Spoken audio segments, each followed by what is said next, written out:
नमस्कार विद्यार्थियों, स्नातक द्वितीय वर्ष में हिंदी साहित्य के अंतर्गत हम राम भक्ति काव्य धारा पर बात कर रहे थे, जो कि भक्ति काल की एक शाखा सगुण भक्ति काव्य धारा की उपशाखा है। राम भक्ति काव्य धारा की मुख्य प्रवृत्तियों पर हमने चर्चा कर ली थी। आज के इस वीडियो में हम राम काव्य परंपरा पर बात करने जा रहे हैं। जहाँ तक राम काव्य परंपरा की बात है तो प्रथम ग्रंथ के रूप में हम संस्कृत में रचित वाल्मीकि रामायण को ही राम कथा का मूल स्रोत मानकर चलते हैं, और वाल्मीकि रामायण की यही कथा महाभारत में भी हमें विविध स्थलों पर देखने को मिलती है। जैसे आरण्यक पर्व, द्रोण पर्व, शांति पर्व में भी हमें राम कथा देखने को मिलती है। ऋषि मार्कंडेय ने युधिष्ठिर को रामोपाख्यान सुनाया, जिसमें राम कथा का वर्णन है। इसी प्रकार कुछ संहिता ग्रंथों की अगर हम बात करें तो अगस्त्य संहिता, राघवीय संहिता, इनमें भी हमें राम कथा देखने को मिलती है। इसी प्रकार उपनिषद, राम रहस्यो उपनिषद में भी राम कथा आख्यान देखने को मिल जाता है। पुराणों में अगर हम बात करें तो विष्णु पुराण, वायु पुराण, भागवत पुराण, कूर्म पुराण में भी राम कथा के कुछ अंश देखने को मिलते हैं। संस्कृत में वाल्मीकि रचित रामायण के अतिरिक्त भी हमें राम कथा से संबंधित अन्य ग्रंथ मिलते हैं, जैसे अध्यात्म रामायण, आनंद रामायण, अद्भुत रामायण, भुशुंडी रामायण आदि। और बौद्ध साहित्य की अगर हम बात करें तो बौद्ध जातक कथाओं में राम कथा दशरथ जातक और अनार्मक जातक में मिलती है। और बौद्ध साहित्य की आगे चलकर अगर हम जैन साहित्य की बात करें तो जैन साहित्य में राम कथा से संबंधित हमें अनेक ग्रंथ मिल जाते हैं, जिसमें सबसे पहले हम विमल सूरी रचित पौंचर्यम की बात करते हैं।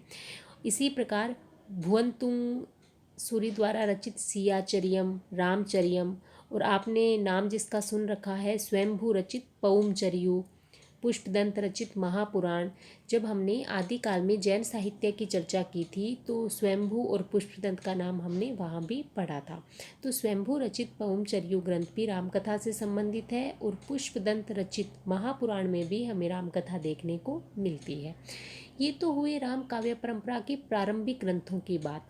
जहाँ तक हम हिंदी भाषा में जो भक्ति काल की राम भक्ति शाखा की बात करते हैं, तो आधुनिक काल में हम देखते हैं जो दक्षिण के आलावार संत हुए हैं, दक्षिण के आलवार भक्त हुए हैं, उन्हीं की वाणी के द्वारा हम राम भक्ति का प्रस्फुटन मानकर चलते हैं। इन आलवार भक्तों की संख्या 12 थी, और ये आलवार भक्तों के जो पद थे, जो ये गीत गाते थे, उनका संकलन दिव्य प्रबंधम नाम से किया गया है। और यह संकलन किसके द्वारा किया गया है? श्री संप्रदाय के प्रथम आचार्य रंगनाथ मुनि ने आलवार भक्तों के पदों का संकलन दिव्य प्रबंधन नाम से 4 भागों में किया है। दक्षिण के जो 12 आलवार भक्त थे, उसमें से एक षटकोरप, उसे तो राम की पादुका का अवतार माना जाता है, और इनके द्वारा रचित ग्रंथ तिरुवायमोली, तिरुविरुतम, तिरुवर्गशरीयम, पेरिय तिरुवंदादी, इनमें हमें राम भक्ति का वर्णन देखने को मिलता है। इसी प्रकार 7वें जो आलवार भक्त हुए थे, चेरवंशी राजा, जिनका नाम कुलशेखर था, उन्होंने सीता हरण का प्रसंग सुनकर भावावेश में तुरंत ही लंका पर चढ़ाई करने की आज्ञा दे दी थी। तो ये तो बात हुई दक्षिण के आलवार भक्तों की। अब दक्षिण के आलवार भक्तों के द्वारा जो राम भक्ति का प्रस्फुटन देखते हैं हम, और इसका उत्तर भारत में प्रचार करने का श्रेय जाता है रामानुजाचार्य की परंपरा में आने वाले आचार्य राघवानंद, और विशेषकर राघवानंद के शिष्य रामानंद को। श्री संप्रदाय जिसके प्रवर्तक रंगनाथ मुनि थे, और इसी के अंतर्गत हम रामानुजाचार्य भी श्री संप्रदाय से संबंधित है, जिनका नाम आपने अवश्य सुना होगा, जिन्होंने विशिष्टाद्वैतवाद का प्रवर्तन किया था। और रामानुजाचार्य की ही पीढ़ी में आगे चलकर राघवानंद हुए, जिन्होंने उत्तर भारत में प्रवर्तन किया राम भक्ति धारा का। प्रवर्तन यद्यपि राघवानंद के द्वारा हुआ, किंतु उसको प्रचार, प्रसार और विस्तारित रूप देने का श्रेय जाता है राघवानंद के शिष्य रामानंद जी को। रामानंद जी, जिन्हें हम निर्गुण भक्ति धारा के अंतर्गत भी पढ़ते आते हैं। रामानंद जी स्वयं तो सगुण उपासक थे, किंतु इनके शिष्यों में हमें निर्गुण भक्त भी देखने को मिलते हैं और सगुण भक्त भी देखने को मिलते हैं।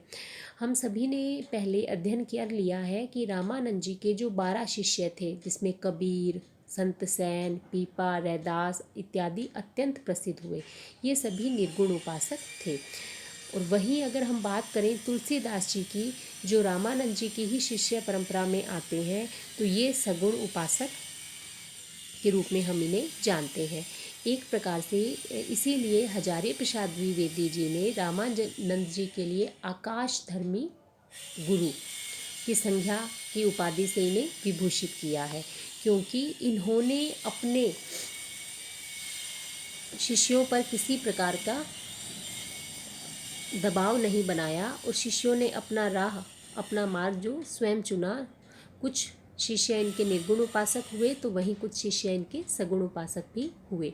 तो हम कह सकते हैं रामानंद जी न केवल निर्गुण भक्ति काव्य धारा के मेरुदंड रहे हैं, बल्कि राम भक्ति काव्य धारा की आधारशिला रखने में भी इन्होंने बहुत ही महत्वपूर्ण भूमिका निभाई है। और उसके बाद में अगर हम बात करें अग्रदास जी, नाभादास जी, तुलसीदास जी, जो राम भक्ति शाखा के सर्वाधिक समर्थ कवि हैं, लालदास आदि अनेक कवियों को हम पढ़ेंगे जो राम भक्ति शाखा के अंतर्गत हुए हैं। अब हम बात करें आधुनिक काल में न केवल हिंदी भाषा में अपितु भारत की अन्य भाषाओं में भी राम कथा पर ग्रंथ लिखे गए हैं। तो उस पर हम थोड़ी सी चर्चा करें तो कृतिवासी रामायण जो बंगला भाषा में रचित है। इसी प्रकार तमिल भाषा में कंब रामायण, तेलुगु में रंग रामायण और भास्कर रामायण चर्चित है। इसी प्रकार मराठी भाषा में भी राम कथा को लेकर ग्रंथ लिखे गए हैं। भावार्थ रामायण जिसके रचयिता हैं एकनाथ और गिरिधर स्वामी द्वारा रचित अर्ध रामायण और मंगल रामायण भी मराठी भाषा में रचित राम कथा से संबंधित महत्वपूर्ण ग्रंथ है। इसी प्रकार असमिया में भी माधव कंदली द्वारा पद रामायण और शंकर देव द्वारा गीति रामायण की रचना की गई। तो राम कथा न केवल हिंदी भाषा में अपितु भारत की अन्य भाषाओं में भी राम कथा को आधार बनाकर ग्रंथ लिखे गए हैं। यहाँ कतिपय उदाहरण आपके लिए दिए गए हैं। अब हम बात करें राम भक्ति शाखा से संबंधित प्रमुख संप्रदायों की, तो हमने अभी चर्चा की थी। सबसे पहले आता है श्री संप्रदाय, और श्री संप्रदाय के प्रवर्तक हैं आचार्य रंगनाथ मुनि। और रंगनाथ मुनि ने ही दक्षिण के आलवार भक्तों के जो पद हैं उन पदों का संकलन दिव्य प्रबंधम नाम से किया था। और श्री संप्रदाय से संबंधित अन्य आचार्यों में पुंडरीकाक्ष, राम मिश्र, यमुनाचार्य इत्यादि का नाम लिया जाता है। और आपने जो नाम सर्वाधिक सुना है वह है श्री संप्रदाय से संबंधित रामानुजाचार्य। और रामानुजाचार्य की ही पीढ़ी में आगे चलकर राघवानंद और रामानंद होते हैं। अब हम बात करें राम भक्ति से संबंधित दूसरे संप्रदाय की, तो वह दूसरा महत्वपूर्ण संप्रदाय है ब्रह्म संप्रदाय, और इसके प्रवर्तक हैं मध्वाचार्य जिन्होंने द्वैतवाद का प्रचार किया। इन्होंने भी राम भक्ति धारा को समाज में प्रचार प्रसार करने में महत्वपूर्ण भूमिका निभाई। और तीसरा महत्वपूर्ण संप्रदाय है रामावत संप्रदाय। रामावत संप्रदाय के प्रवर्तक हैं आचार्य रामानंद। रामानंद जी ने राम के लोक रक्षक रूप की उपासना प्रारंभ की। धनुष बाणधारी राम के लोक रक्षक रूप की उपासना प्रारंभ कर हिंदू समाज की पराजित मनोवृत्ति का शमन इन्होंने किया। और जो जबरदस्ती मुसलमान बनाए गए थे ऐसे हिंदुओं को राम तारक मंत्र देकर हिंदू धर्म में पुनः लौटने का मार्ग खोल दिया। और यह बड़ा कार्य किया गया रामानंद के द्वारा। और इसके साथ ही रामानंद जी ने जो सबसे महत्वपूर्ण कार्य किया वो ये था कि भक्ति भावना को ऊंच नीच सबके लिए खोलकर उन्होंने भक्ति को बाह्य आडंबरों से मुक्त कर दिया। यानी भक्ति के द्वार सबके लिए खोलने का श्रेय जाता है आचार्य रामानंद को। एक बहुत ही प्रसिद्ध उक्ति है, प्रतियोगी परीक्षाओं में अक्सर पूछ ली जाती है, भक्ति द्राविड़ी उपजी लाए रामानंद। यानी भक्ति काल की जो भक्ति भावना है उसका प्रस्फुटन दक्षिण के आलवार भक्तों की वाणी के द्वारा माना जाता है और लाए रामानंद यानी उत्तर भारत में ही प्रचार प्रसार करने का श्रेय जाता है रामानंद जी को। हम बात कर चुके हैं कि रामानंद जी के शिष्यों में निर्गुण उपासक और सगुण उपासक दोनों ही थे। इसी कारण हजारी प्रसाद द्विवेदी ने रामानंद जी को आकाश धर्मी गुरु की संज्ञा से उपाधि से विभूषित किया है। तो ये जो 3 संप्रदाय हैं विद्यार्थियों, श्री संप्रदाय, ब्रह्म संप्रदाय और रामावत संप्रदाय, ये राम भक्ति शाखा की जो हमने 2 उप शाखाएँ पढ़ी, मर्यादावादी और रसिक, तो ये मर्यादावादी शाखा से संबंधित है तीनों संप्रदाय। और नीचे लिखे तीनों संप्रदाय रसिक संप्रदाय, स्वसुखी संप्रदाय और तत्सुखी संप्रदाय जो राम भक्ति शाखा की रसिक काव्य धारा है उससे संबंधित है। अग्रदास जी जो रसिक संप्रदाय के प्रवर्तक माने जाते हैं, अग्रदास जी ने ही सर्वप्रथम राम और सीता के श्रृंगारी चित्रण करते हुए राम काव्य परंपरा में रसिकता का समावेश किया। अग्रदास जी का भक्त नाम अग्र अली था और अग्रदास जी प्रसिद्ध राम भक्त कृष्णदास पैहारी के परम शिष्य थे।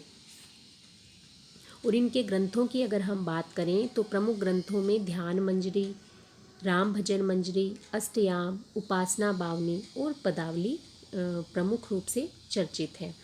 अग्र अली नाम से अग्रदास स्वयं को जानकी जी की सखी मानकर काव्य रचना किया करते थे।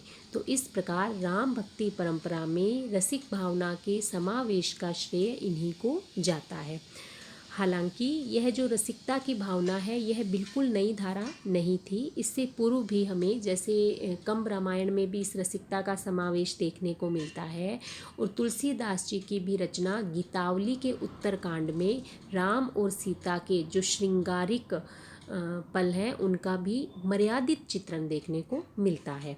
तो जो भावना, जो रसिकता की यह धारा तुलसीदास जी के समय तक प्रच्छन्न रूप में रही, किंतु अग्रदास जी की रचनाओं से प्रेरणा प्राप्त करके कालांतर में वह तीव्र गति के साथ पल्लवित हुई और इसे और अधिक पल्लवित करने का श्रेय जाता है स्वसुखी संप्रदाय के प्रवर्तक रामचरण दास जी को और तत्सुखी संप्रदाय के प्रवर्तक जीवाराम को। रामचरण दास जो स्वसुखी संप्रदाय के प्रवर्तक थे ये रामचरितमानस के प्रसिद्ध टीकाकार थे और अयोध्या के रहने वाले थे और इन्होंने अपनी शाखा का नाम स्वसुखी शाखा रखा। स्त्री वेश धारण करके पति लाल साहब से मिलने के लिए 16 श्रृंगार करना और सीता की भावना सपत्नी रूप में करना आदि इस स्वसुखी शाखा के प्रमुख लक्षण हुए। स्वसुखी संप्रदाय से संबंधित भक्त कवियों ने राम को लाल साहब से संबोधित किया है। आगे चलकर जो जीवाराम है, छपरा निवासी जीवाराम ने रामचरण दास की स्वसुखी संप्रदाय में ही थोड़ा परिवर्तन करके तत्सुखी संप्रदाय की स्थापना की। जीवाराम जी ने पति पत्नी भाव के स्थान पर सखी भाव रखा और अपनी शाखा का नाम दिया तत्सुखी शाखा। जहाँ स्वसुखी संप्रदाय में रामचरण दास ने पति पत्नी के भाव से, दाम्पत्य भाव से राम की उपासना की, वहीं जीवाराम ने सखी भाव से उपासना प्रारंभ की। और जहाँ स्वसुखी संप्रदाय में राम को लाल साहब नाम से संबोधित किया जाता था, वहीं तत्सुखी संप्रदाय के अंतर्गत सीता और राम को युगल सरकार नाम से पुकारते थे और जीवाराम का जो स्वयं का भक्त नाम था वह था युगल प्रिया। और इस तत्सुखी शाखा का जो सखी भाव की उपासना थी, इसका खूब प्रचार प्रसार अयोध्या वाले युगलानन्य शरण ने किया। और रीवा के जो महाराज रघुराज सिंह हैं वे भी इन्हें बहुत मानते थे और जीवाराम की सम्मति से ही इन्होंने चित्रकूट में प्रमोद वन की आदि कई स्थान बनवाए और जो चित्रकूट की भावना है उसे वृंदावन के रूप में चित्रित किया गया और वहाँ के कुंज भी ब्रज के से क्रीड़ा कुंज माने गए। और इस रसिक पंथ का आजकल अयोध्या में बहुत जोर है और वहाँ के बहुत से मंदिरों में अब राम की तिरछी चितवन और बांकी अदा के गीत गाए जाने लगे हैं।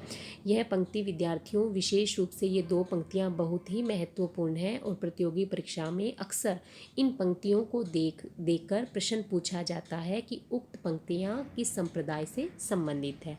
एक तो ये पंक्ति कि इस रसिक पंथ का आजकल अयोध्या में बहुत जोर है और वहाँ के बहुत से मंदिरों में अब राम की तिरछी चितवन और बांकी अदा के गीत गाए जाते हैं। तो ये तो है तत्सुखी संप्रदाय से संबंधित। और दूसरी जो थी कि स्त्री वेश धारण करके 16 श्रृंगार करके पति लाल साहब से मिलने के लिए जाना किस संप्रदाय की प्रमुख विशेषता या लक्षण है, तो वह पंक्ति है स्व सुखी संप्रदाय से संबंधित। तो आपको इस प्रकार की महत्वपूर्ण पंक्तियां भी विद्यार्थियों याद करनी होगी जो आपके विश्वविद्यालय परीक्षा के साथ साथ भविष्य की प्रतियोगी परीक्षाओं के लिए भी अत्यंत उपयोगी सिद्ध होगी। तो आज की वीडियो में विद्यार्थियों इतना ही। धन्यवाद।